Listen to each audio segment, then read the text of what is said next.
Please like and subscribe my channel और press the bell icon, जिससे मेरे latest video आपको मिलते रहें।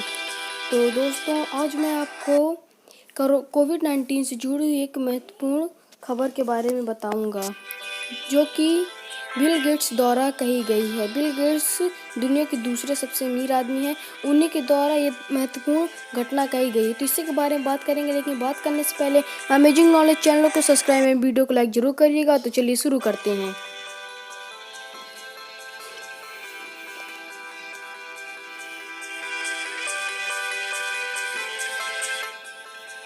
दुनिया के सबसे अमीरों में से एक बिल गेट्स का कहना है कि कोविड महामारी के आने से पहले ही हम फेल हो चुके थे।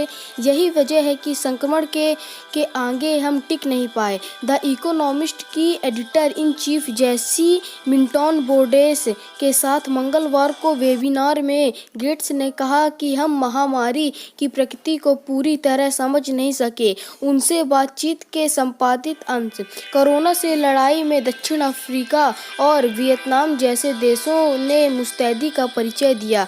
वही चीन, जहां से महामारी पनपी, उसने शुरू में ही गलती कर दी। एशिया ने यूरोप और अमेरिका की तुलना में संक्रमण पर जल्दी काबू पा लिया। हालांकि भारत और पाकिस्तान अभी खतरे में हैं। जहां तक वैक्सीन का सवाल है, 6 स्तर पर कार्य प्रगति पर है। 75 से 90 हजार करोड़ रुपए खर्च हो सकते हैं। लाखों करोड़ रुपए की बर्बादी रोकने के लिए यह खर्च जरूरी है। शुरुआती सफलता के बाद ह्यूमन ट्रायल तीसरे चरण में चला जाएगा। अनुमान है कि 2021 की पहली तिमाही में वैक्सीन तैयार हो जाएगी। कुछ स्तरों पर टेस्टिंग में थोड़ा और समय लग सकता है। 2021 मध्य तक अमीर देशों के लिए वैक्सीन तैयार हो जाएगी।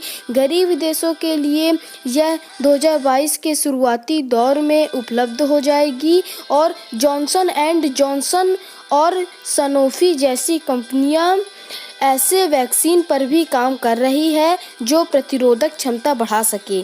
और चुनौती यह है कि देश और अमीरों में या गरीब संक्रमण रोकने के लिए भारी मात्रा में ऐसी वैक्सीन बनाने होंगी जिनकी कीमत 250 रुपए तक हो। और कुल मिलाकर 3 स्तर पर समस्या अभी है। पहला, उस स्थिति में क्या होगा जब लोग वैक्सीन का बहिष्कार करने लगेंगे। संयोग से खसरे की तरह 80 से 90% लोगों को टीका लगाने की जरूरत नहीं पड़ेगी। कोरोना में 30 से 60% लोगों को टीका लगाने से भी संक्रमण पर काबू पाया जा सकता है। दूसरा, विकासशील देशों में स्थिति बद से बदतर हो चुकी है, क्योंकि यूरोप और अमेरिका अपने ही व्यस्त हैं और बहुपक्षीय भावनाएं कमजोर पड़ रही हैं। इसलिए विकासशील और गरीब देशों पर इनका गंभीर असर पड़ सकता है। परेशानी यह है कि इन देशों के आंकड़े जुटाने में ही 3 से 4 साल लग सकते हैं और इसके बाद विश्लेषण में भी और समय लग सकता है। तीसरी सबसे बड़ी समस्या आर्थिक पक्ष की है। विकासशील और गरीब देशों की आमदनी उधार और विदेश से भेजे जाने वाले पैसे पर टिकी होती है। ये करेंसी छाप कर सप्लाई बढ़ा नहीं सकते। एक और जहां पहले ही इनके स्वास्थ्य, शिक्षा और स्वच्छता पर इन्वेस्टमेंट कम था, वहीं कोरोना की वजह से यह और सिकुड़ सकता है, जिससे संक्रमण से लड़ने की इनकी ताकत और कमज़ोर होगी। ऐसे हालत में दुनिया के पास मिलकर चलने का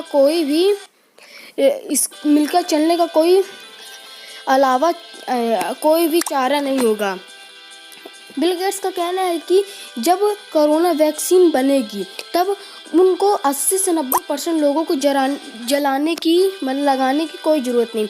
अगर हम 30 से 60% लोगों को भी टीका लगाते हैं तो संक्रमण को रोका जा सकता है। और इन्होंने कहा कि जो गरीब देश हैं उनको दवाई 2022 की शुरुआती दौर में मिलेगी और अमीरों को पहली दौर में मिलेगी। And thanks for watching.